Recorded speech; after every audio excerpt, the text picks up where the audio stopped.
Welcome to Everyday Truth with Skelly. We believe the Bible is true and relevant to everyone, everywhere, every day. If today's conversation is a help to you, take a moment to leave a review or share it with a friend. Thanks for listening. Now, let's join Kurt for today's episode. Hey guys, I'm here at the Dubai airport. We're about getting ready to take off here in a while. It's late Thursday night. You'll be hearing this on Friday morning or sometime after that.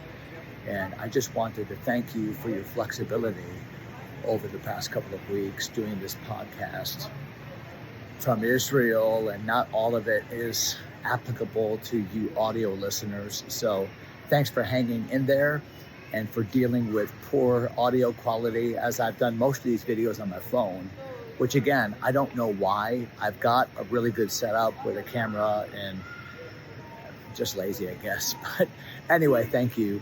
I am in the Dubai airport, so those of you that are watching, this place is amazing. I mean, the entire airport, when you pan around here, it just goes on and on and on, and amazing. We went to Israel, obviously, as you know, and our flights, because of some tensions in Israel, were canceled last minute. So I had to kind of make some last minute decisions. And so what I did is I just put it out to our group. We had about 35 people going. It wasn't a huge group going to Israel, but you know, a good group. And I said, listen, it's going to cost a bit more. We can still go to Israel, but we're going to have to go through Dubai and spend a day there on the way in and the way out of Israel. And of course, we'll have to buy that nested flight in the middle between Dubai and Tel Aviv. So it's going to cost a few $100 more. And I hate that, but it just, that's it. And you know, a lot of people said, hey, we're in, we'll stay right with you. So we had 20 on this trip that went to Dubai and then Israel and then back to Dubai. So here's the thing. Today, we did Dubai, and we went to all the iconic spots. We went to up on top of the highest building in the world, the Burj Khalifa. We went to the largest mall in the world, the Dubai Mall. We went to see all those iconic spots in Dubai that you think about. It's a beautiful city. The story of Dubai is stunning. The wealth that is here, the opulence, it really is amazing. And I couldn't help but think that this must have been what it was like for some of the rich rulers that were connected back in Jesus' day. You know, people like Octavian, Caesar Augustus, or Herod, who lived in the lap of luxury. And we saw some of the ruins of Herod's palaces.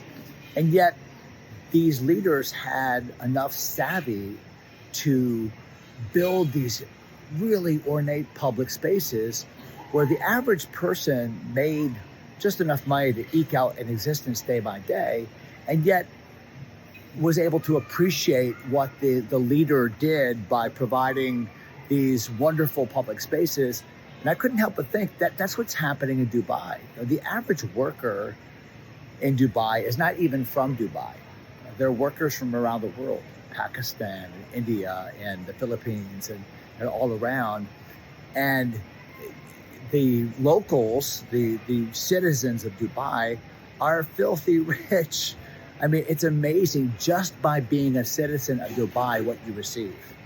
$25,000 as a wedding gift for every couple that gets married as a local in Dubai. A 4-bedroom house, villa, that you receive from the government for free when you get married. 100% free healthcare, 75% off on your electricity and your utilities, and just, I mean, it's unbelievable. And I thought, wow, you know, how would Jesus look at some of these examples of modern wealth and what it does to people? Because there's something in me when I see that, and I'm thinking, man, wouldn't that be nice? Wouldn't that be incredible? And yet Jesus had a lot of things to say about wealth and about money and about materialism and how those things in and of themselves, they're not wrong, for sure. I mean, even we Americans, by world's standards, we are filthy rich. But, when we need to have a proper view of wealth, a proper view of riches. And when we don't, boy, they can be very, very dangerous. A couple verses that came to my mind even today when I was walking through the incredible Dubai Mall, is I thought about, take heed and beware of covetousness. For a man's life consisteth not in the abundance of the things which he possesseth. So Jesus was very careful to warn us that it's very easy to look at things and want what others have. We have to fight that, don't we? I think about what Paul said to Timothy when he said, the love of money is the root of all evil, which while some coveted after, they have erred from the faith and pierced themselves through with many sorrows.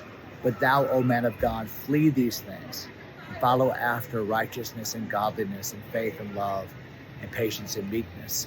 So I'm doing this podcast right now, and I just noticed that Jonathan and Kelly Raines went walking by. They were probably going to talk to me and realized I was talking to you. So there they are. But I was thinking about the verse in Revelation chapter 3, where the 7 churches of Asia were being addressed by the Lord, but through John. And that last church, remember the church of Laodicea, where Jesus said to that church, you're rich, you're increased with goods, you have need of nothing. In other words, you don't think you need anything.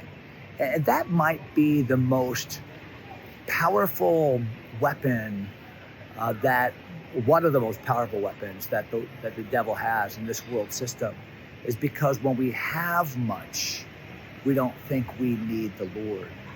And even the writer of Proverbs said, give me bread that is sufficient for me. Because if I have too much, I tend to forget about God. And if I have too little, I tend to curse him. And so feed me with bread that is sufficient for me. So, wow. I mean, just walking through Dubai, I'm seeing these lessons. And I guess it was the contrast of being in Israel and being around a lot of sand and dirt and rocks and ruins. And yet that was powerful, because in Israel, we're going to places like the Valley of Elah and talking about the power of God. We're going to places like, obviously, Calvary and the empty tomb. We're going to the Mount of Olives. We're going to Capernaum, where Jesus did many of his miracles.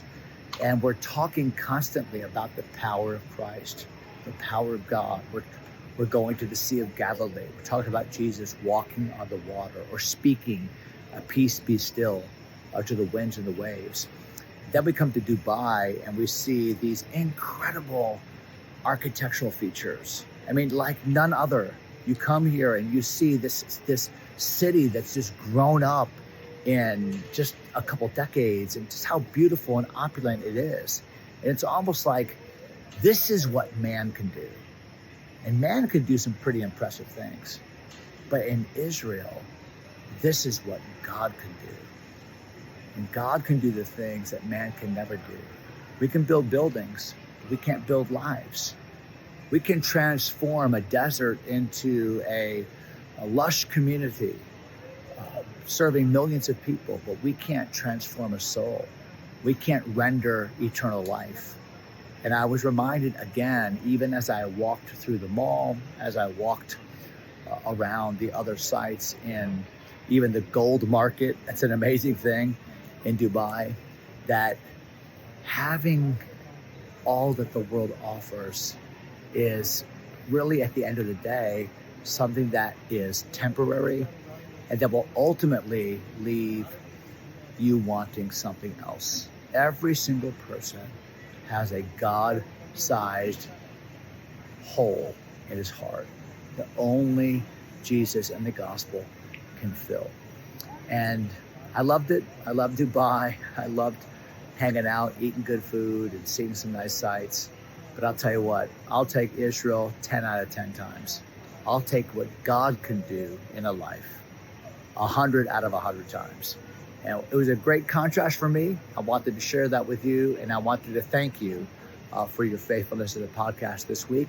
Can't wait till Monday. We'll get back into our study of the book of Matthew, and we're going to talk about the Olivet Discourse and the promise of Jesus' second coming.